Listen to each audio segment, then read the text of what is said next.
Welcome back to SoCal Business and Basketball Report. Today we're in San Jose del Monte in the Philippines, in the Bulacan province, where we've done a basketball clinic the last couple of days here. And we've had a good group of kids. We're just about an hour from Manila. And different neighborhoods came. Likod, Simbahan, back of the church in this local community, had a group of kids, Paculas and Luwasan. And the kids really mixed together and had a good time and learned some basketball. We're going to focus on amateur basketball here this week in the Philippines. And we'll also talk about businesses crossing SoCal to the Philippines to SoCal. And you might ask, well, what does the Philippines have to do with Southern California with basketball or business? And the answer is quite a bit. There's over 4 million Filipinos in the United States, and Southern California has the largest concentration of Filipinos. There's about 500,000 Filipinos in Los Angeles.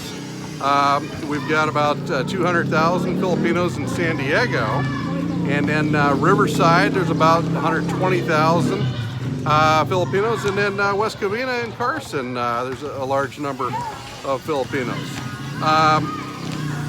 There's other pockets, of course, throughout the United States, and when you talk about Hawaii, Northern California, Western Florida, Las Vegas, and really throughout every community in the United States, there's a Filipino presence.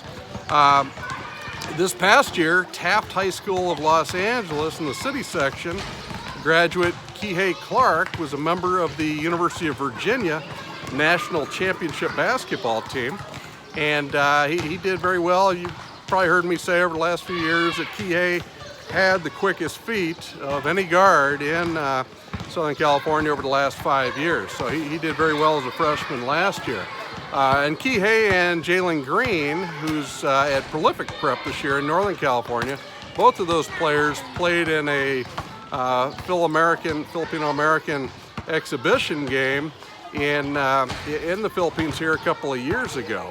And Jalen is a senior this year. He's being recruited by a lot of programs, Kentucky, UCLA, and he's a great athlete. His mother is Filipino, and when you talk to people around here about Jalen, they talk about his tomahawk dunk. So they're aware of him and they know who he is. Prior to Kihei, the last Filipino-American to play on an NCAA championship team was Robert Townsend in 1975 from UCLA. So SoCal is 2 for 2 in that area. There's another fella that I should note right now. Sotto is a 7'2" player from the Philippines who's in Atlanta now with the Skills Factory, and he's from the Philippines. Kentucky, Georgia Tech, a lot of the big programs are aware of him, are recruiting him, and it's hard to say. He could go pro next year. He could go to a college, but he is projected as a 2021 NBA draft pick. And I'd say he's probably the first Filipino to play in the NBA. He's got a good touch, he's a big guy, and he'll get stronger working in the system there in Atlanta. Prior to him, and by the way, his dad was a big player in the PBA, the Filipino Basketball Association. Prior to him, Kobe Paris was a player from Los Angeles, Cathedral High School, and the Middlebrooks Academy. And Kobe was a guy that some people thought could potentially play in the NBA. Hadn't worked out for him so far. He had committed to UCLA, went to UCLA in the summer heading into his freshman year and did not make it to the season. And then he ended up transferring to Creighton, and since then he didn't see the floor much at Creighton, transferred back to the University of the Philippines, which is a very good academic school here in the Philippines. And his team this past year on the top college level in the Philippines did make it to the Final Four. So So they've done well. His dad was a famous PBA player here in the Philippines as well. The other thing I'd mention with Kobe, through the AAU circuit, not all him, but maybe a portion of the reason why Lonzo Ball and Ike Anigbogu went to UCLA, who were one-and-done players, it may have had a little bit to do with Kobe. Certainly David Grace, the assistant coach at UCLA at the time, recruited those players. But sometimes those AAU friendships help bring in players to a college as well. The winner this year, the top college level here in the Philippines, was Ateneo de Manila, and they three-peated. They've won 3 college championships in a row, and they are known for their law. There's a lot of politicians have gone to Ateneo, and it's a fun event. There's multiple games at the Big I when they play down there during the regular season, and you see the University of the Far East, the De La Salle, Ateneo, University of Santo Tomas. It's a lot of fun. And this year Ateneo did beat UST, University of Santo Tomas.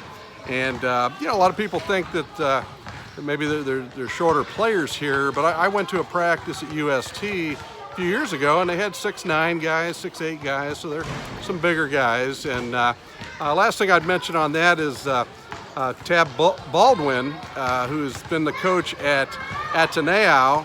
He's really been probably the top coach here in the Philippines. As I say, they've three-peated, and he was formerly the coach of the national team here in the Philippines. Clearly, the United States is more competitive with the basketball. Give you an example, Japeth Aguilar is a professional player here in the PBA. He played at Ateneo 2003 to 2005, and then he moved on and played in the NCAA at Western Kentucky from 2007 to 2009 as a reserve, and he's 6'9". He was a first-round draft pick here in the PBA. So let's shift to business now, and many people that grow up here, there's different routes you can go, of course, and people want to be educated, and but there's a good amount of people that would like to go to the United States, go to Canada, go to the Middle East, and maybe get a job where they can send money back to their family here, build a house for their family, that type of thing. And it's almost the opposite of what you see in the United States, where kids maybe rely on their parents in the United States as they're coming up. Here, the parents kind of rely on the kids. So that happens frequently, and so it's kind of refreshing to see people thinking about their elders. Now, in Southern California, crossing the Pacific, Max of Manila is a famous Filipino restaurant. It's done very well in Glendale, California, in the Glendale Eagle Rock area. There's a good amount of Filipinos there, and they have the kare-kare and all the different Filipino dishes. The Jerry's restaurant is in Artesia, and they're known for their grilled tuna. It's the same there in Artesia, south of LA, as it is here in the Philippines. And Jollibee is the big fast food restaurant here in the Philippines. And they also have not just hamburgers, but they have sweet spaghetti with chopped up hot dogs in it, rice, chicken and gravy. And you can hit that in the LA area, in the near west side near Filipino Town is Jollibee. And McDonald's has really had to copy Jollibee here in the Philippines, as you can go to McDonald's and get a hot dog, get the chicken and gravy and those types of things. To show you the size of Jollibee, they just recently bought Coffee Bean and Tea Leaf from California. And it's more or less to give them a brand to compete with Starbucks. And when you go to a mall here, SM is a big mall company, and they have department stores and all kinds of shops in these malls. But I went to one near here that just opened up 2 years ago, and there's a Coffee Bean and Tea Leaf there already. In the SM Mall, you'll see Huawei, the cell phone company, the Chinese company. In the United States, our politicians are trying to thwart them more or less. Here, it's cheaper to get the phones from there. Traffic is worse in Manila than it is in Los Angeles. There's a lot of tricycles with the motorcycle and sidecar. There's motorcycles, there's Jeeps, there's lots of different cars, and you'll see on billboards Filipinos like their celebrities. And Jordan Clarkson from the NBA, he has Filipino blood, and Jordan, you'll see him on billboards promoting telecom companies. The business district in Manila is Makati. It's very nice, nice hotels. It's like a lot of nice places in the United States. Regarding healthcare, it's very different. Here, you've got to pay the bill before you leave, or you don't get out of the hospital. And if it's to where you can't pay, they're going to stop giving you treatment, and people do, in fact, die in the hospital. It's kind of the opposite of the U.S., where in the United States, people will, the hospitals, the medical profession, they'll look for anyone and everyone that they can charge, the government, the individual patient, you name it. And in fact, in California, we've seen cases where hospitals are trying to admit people quickly so they can charge more, and they'll call it observation or what have you.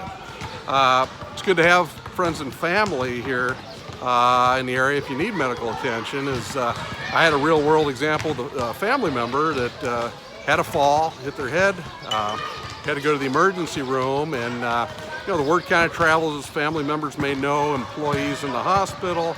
The word travels a little bit anyhow. When the triage doctor recommended a CT scan, and it was kind of comforting to see that CT scan machine was a GE product.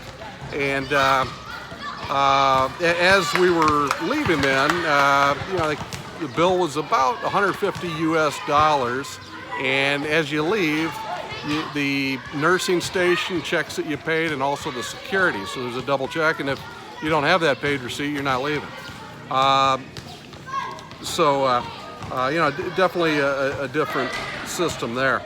In comparison, I've heard people in Southern California that go to the emergency room and say they have bronze health insurance, they're paying over $1,000 in some cases in an emergency room. So that gives you a comparison. And again, it's good to have family members and people know that, so that nothing funny happens with the bill here. From there, just wanted to talk about some of the other commerce that occurs, where a lot of people will, a lot of retail here. They'll open up maybe a retail spot in front of their house, at a market, at a stall, I mentioned the SM department stores. You can get everything from an air conditioner to a couch to a handbag there. Oh, thank you.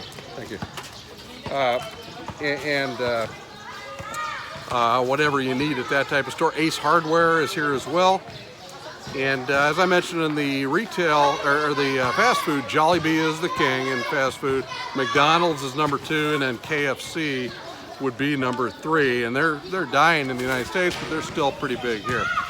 And to close, I just want to mention in particular the Christian Assembly Church in Eagle Rock, California, an area that Eagle Rock I mentioned earlier, a lot of Filipinos there, but this holiday season, they have wiped out over $5.3 million in medical debt for 5,555 low-income individuals and households, and they work with RIP Medical Debt. It's a non-profit that buys large bundles of medical debt. And some of the hospitals, the medical offices in the United States, they kind of get to the point where they just write off the debt that they don't think they can collect. In this area, you can spend $100 and erase over $10,000 worth of debt. And most of the collection agencies just keep calling and try to get paid on these. But what we're seeing, thank you. What we're seeing is the churches, and this church in particular, Christian Assembly Church, they had $50,000 donated, and it canceled more than $5 million in that medical debt, and more importantly, the credit. You know, these people that have these medical bills that they haven't paid, their credit's impacted. So it's helped them in that way as well. And it's nice to hear this time of year that a church or some organizations are spending money on something like that than a fancy executive office. So, you know, where they're helping others. That's pretty much it this week. We appreciate you joining us. We'll have more information next week. Stay tuned next week. We'll talk about some of the professional basketball in Asia, and you know, some opportunities for guys to have careers. It's not for everyone, but there's an avenue here to continue basketball, and even cases where people represent other countries as well. So we'll get into some of that. Thanks for joining us again this week, and have a happy new year. We'll look forward to talking to you soon again in a different neighborhood here in the Philippines next week.